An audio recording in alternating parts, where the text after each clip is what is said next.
What's up mga ka-hard foul? Kawhi Leonard trade. 4 na alok na maaaring magsilbing simula ng muling pagbuungan ng Los Angeles Clippers. Marahil ay walang ibang koponan sa NBA na mas maraming kailangan sagutin ngayong off-season, sa loob man ng court o sa labas, kundi ang Los Angeles Clippers. Ang pag-trade nila sa matagal ng sentro na si Ivica Zubac at guard na si James Harden noong trade deadline ay malinaw nga na senyales sa buong NBA na nagbago na ang direksyon ng organisasyon. Ipinakita nito ang Clippers matapos ang ilang taong punungan na pangakong hindi lubos na natupad at mga pagkadismaya ay tuluyan ang papasok sa proseso ng muling pagbuo. Dahil dito, sumunod na tanong, kasama ba sa planong ito ang 34 anyos na 6 na beses na naging all-star na si Kawhi Leonard ayon sa Clippers noon, at pinaninindigan pa rin nila hanggang ngayon. Nais nilang manalo kasama si Kawhi. Ang 2 beses na NBA Finals MVP ay maaaring mabigyan ng kontratang extension ngayon tag-init. Ngunit kung magdedesisyon nga ang Clippers na magbago nga ng direksyon, si Leonard ay maaaring maging pangalawang malaking bituin, kasunod nga ni Giannis Antetokounmpo na magiging available sa merkado ngayong off-season, na posibleng maging puno nga ng matitinding galaw at usap-usapan. Hindi nakapasok sa playoff ang Los Angeles Clippers sa unang pagkakataon mula noong 2022. Ngunit nakahanap nga sila ng malinaw na plano o direksyon para sa hinaharap. Nakapagtala ang LA ng 36 na panalo at 19 dito ay talo matapos ang Disyembre na ika-19 na siyang ika-4 na pinakamahusay na record sa Western Conference sa panahong iyon.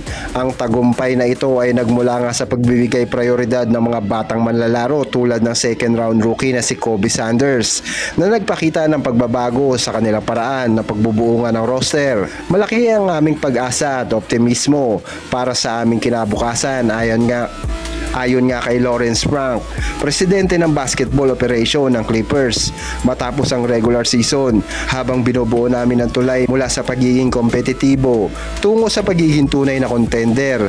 Nailagay namin ang aming sarili sa napakagandang posisyon sa pamamagitan nga ng mga umuusbong na batang manlalaro, mga draft pick at sapat na salary cap space. May posibilidad na makuha nga ng Clippers ang ika-5 at ika-9 nga na pick sa darating na NBA draft sa Hunyo. Kung ang first round pick ay Indiana Pacers, ay mapupunta nga sa labas ng top 4. May 47.9% na tsansa na draft lottery sa Mayo Agis. Pagdating naman sa lineup ng koponan, ang mga kamakailang galaw ng prangkisa tulad ng pagpirma kay James Harden sa 2 taong kontrata noong nakaraang summer, pagpapayag na umalis si Paul George bilang free agent noong 2024 at paglagay nga ng team option para sa 2026-2027 sa mga kontrata nga ni Bogdan Bogdanovic, Brook Lopez at Nicolas Batum ay nagpapakita na mas pinapahalagan nga ng Clippers ang financial flexibility sa susunod nga na 2 off-season.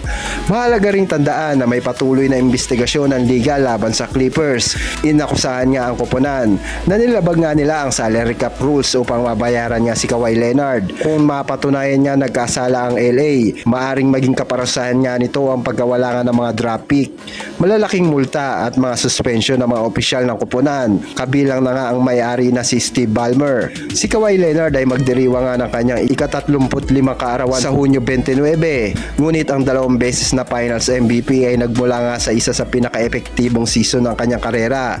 Nakapagtala siya ng pinakamataas na average na puntos kada laro sa kanyang karera na 27.9% at napabilang sa top 10 na liga sa field goal percentage, 2-point percentage at 3-point shooting percentage. Kayo mga ka-hard fouls, sang-ayon ba kayo na mailipat o magstay na lang si Kawhi Leonard sa kanyang koponan? I-comment nyo na lang sa baba at atin niyang babasahin. At huwag nyo rin kalimutan na i-subscribe ang ating channel and click the notification bell para updated ka sa mga ganitong pang talakayan. At marami pong salamat.